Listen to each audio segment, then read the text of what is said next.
Hola chicas, ¿cómo están? Espero que bien, con ganas de tener una clase larga del Ateneo. En la clase les dejé algunas cuestiones para empezar a pensar las estrategias de enseñanza como habíamos charlado la última clase.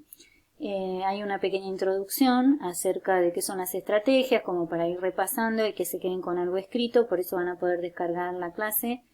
Y por supuesto arrancamos con una de las estrategias que por ahí salió en la clase que tenían ganas de repasar un poco, de ver cuestiones teóricas y didácticas, que es el uso de los mapas.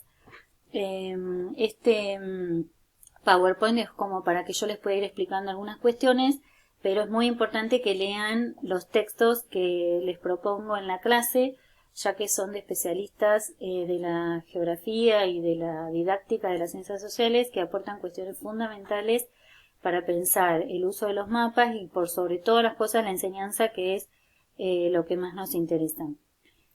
Bueno, por supuesto que esta especialista Carla Lois me gustó para arrancar, para pensar la idea de mapa.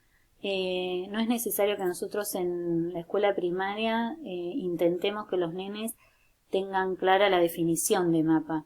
Incluso cuando estamos en clase yo les digo a las alumnas que pensemos el mapa con ellos como un dibujo, como una representación. La palabra representación tiene un nivel de abstracción enorme, por lo tanto no es necesario usarla en el nivel primario. Sí, por ahí pensar la idea de dibujo, y siempre que estemos hablando del mapa pensar que se organiza o se proyecta, se dibuja en un plano los elementos del espacio. Este recorrido hay que hacerlo con ellos para pensar el concepto de mapa. Como les vengo diciendo en la clase, la idea de utilizar mapas en la escuela primaria es fundamental para empezar, como dicen las autoras, esta alfabetización cartográfica que tiene que ver con ir identificando los elementos al principio, en el primer ciclo, los elementos del mapa, las líneas, las áreas, como en este caso. Si ustedes se fijan, es un mapa de uso social. Esto significa que son los mapas que aparecen en los medios de comunicación, en la vida cotidiana. Y es un mapa que, si bien tiene los límites de las provincias, hay otra regionalización porque es lo que está representando es información sobre el clima. Aunque un nene no supiera leer, porque está en primero o segundo año de la escuela primaria, podría recuperar información de este mapa, ya que presenta colores, presenta diferentes formas y por supuesto los símbolos cartográficos que implican las condiciones del tiempo. Esto se los pongo como ejemplo para pensar que no necesitamos comenzar la alfabetización cartográfica con los mapas escolares o los mapas estatales, que son tan a veces difíciles de leer aún para el docente. Como dicen las especialistas, el problema de la alfabetización cartográfica no está en la dificultad de los niños, sino en que la maestra tenga claro qué información va a querer recuperar del mapa. Bueno, otro ejemplo que les pongo es trabajar los mapas de rutas, siempre pensando en algún recorrido y, como decíamos en la clase anterior, con un sentido. En los medios de comunicación suelen publicarse y hay una cuestión fundamental que tiene que ver con la enseñanza, y es que dicen las autoras que cuando terminamos la escuela nunca más vemos esos mapas estatales en nuestra vida cotidiana, ni cuando viajamos, ni cuando leemos un artículo.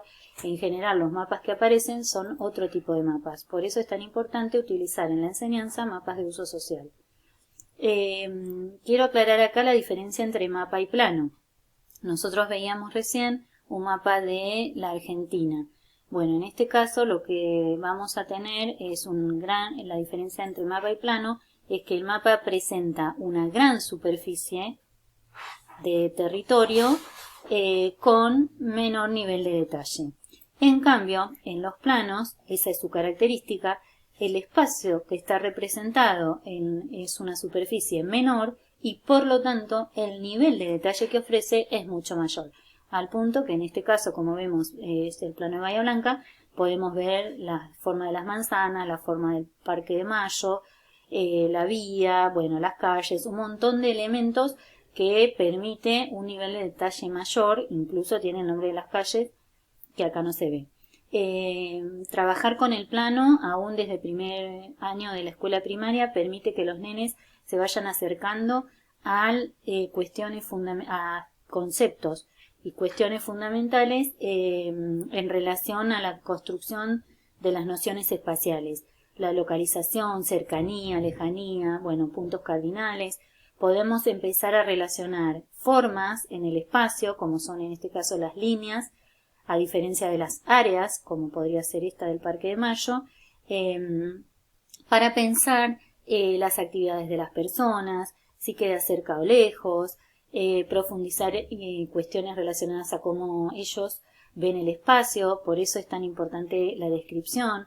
Cuando pensamos la subjetividad, pensamos en si los lugares nos gustan o los rechazamos, qué características tienen que nos gustan o los rechazamos, y por supuesto tener en cuenta la percepción de ese espacio.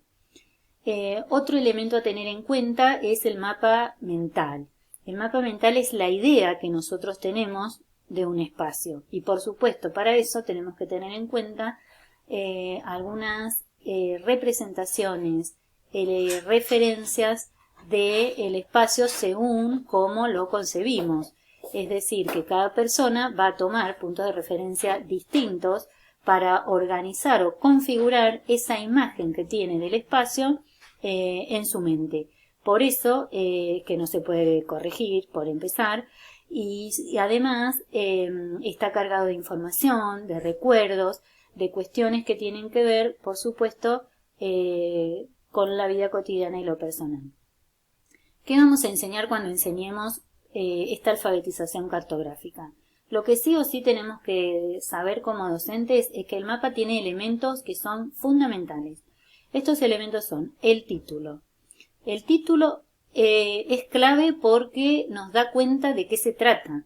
Si yo no le pongo un título, bueno, pasa lo mismo con un texto, ¿no? Si yo no le pongo un título a un mapa, no tengo que estar adivinando qué información va a estar representando.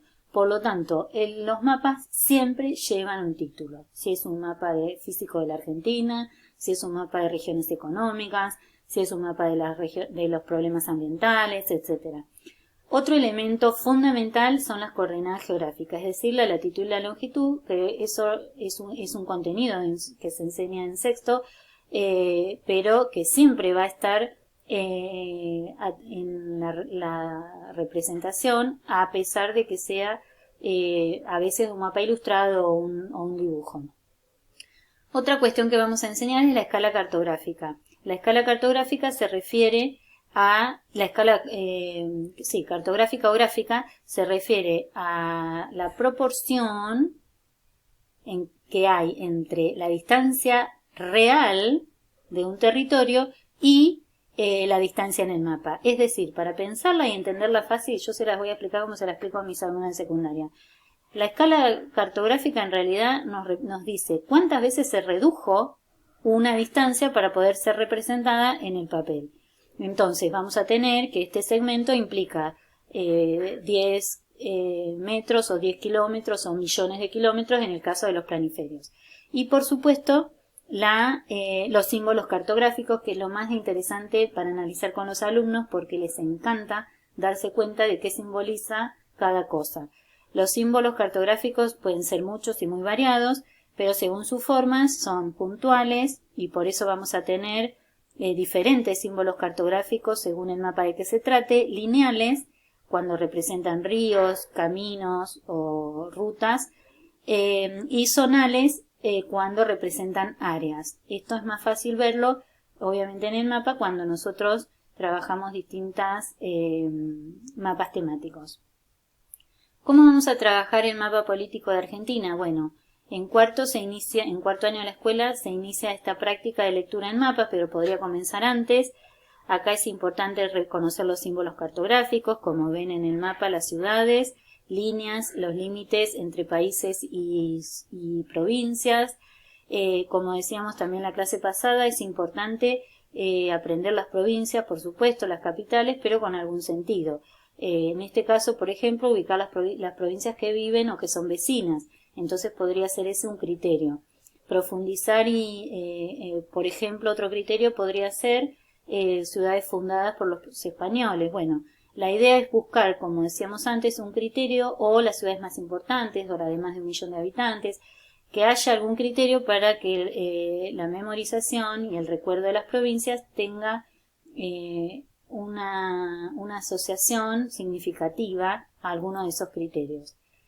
El mapa físico también es posible enseñarlo a partir, obviamente, de la colorimetría. Yo no lo puse en el ejemplo de los símbolos cartográficos, pero bueno, tenemos que los símbolos, la colorimetría, es decir, el color que aparece en los mapas, también es un símbolo cartográfico. Si ustedes miran la escala, va a indicar la altura del relieve. Ojo con esto. Es muy común que se confunda el verde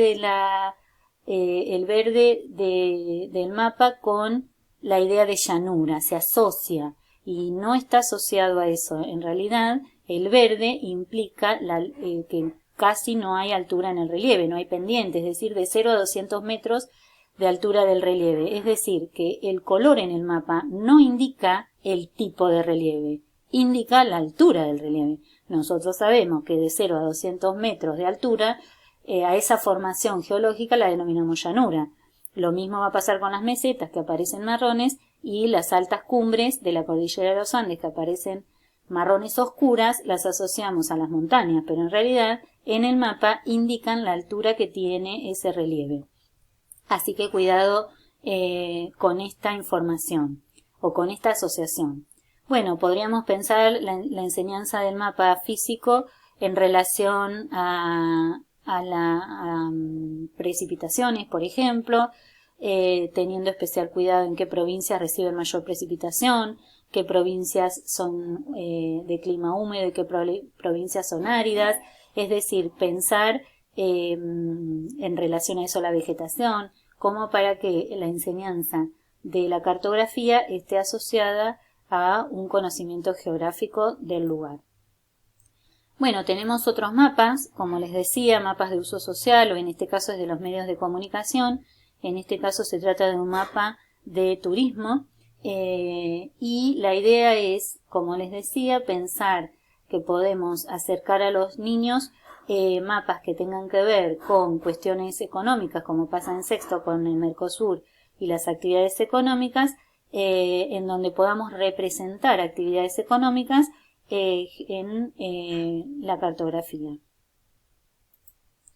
Otro mapa de uso social tiene que ver también con los que aparecen en los medios de comunicación, y la idea es que a través de este tipo de mapas, que por ahí generan un poco más de interés, aprovechamos la cartografía que aparece en los medios, aunque no sea del todo exacta, porque si se fijan parece medio deforme en la Argentina, pero nos permite construir conocimiento sobre, en este caso el rally, pero cuestiones, por ejemplo, el recorrido de esta ruta y cómo aparece en el mapa. Y por supuesto todos los elementos que mencionamos antes, los límites, los puntos cardinales que aquí aparece, la cercanía, el límite internacional entre Argentina y Chile, bueno, y el recorrido, por supuesto, que en este caso es del rally. Esta es una infografía, pero si ustedes miran con atención, está el contorno de América del Sur para dar cuenta de la inmigración de los países vecinos a nuestro país y sobre todo a Capital Federal. Acá tenemos otro uso, si se quiere, de la información, pero que se representa también de alguna manera cartográficamente, a pesar de que es una ilustración.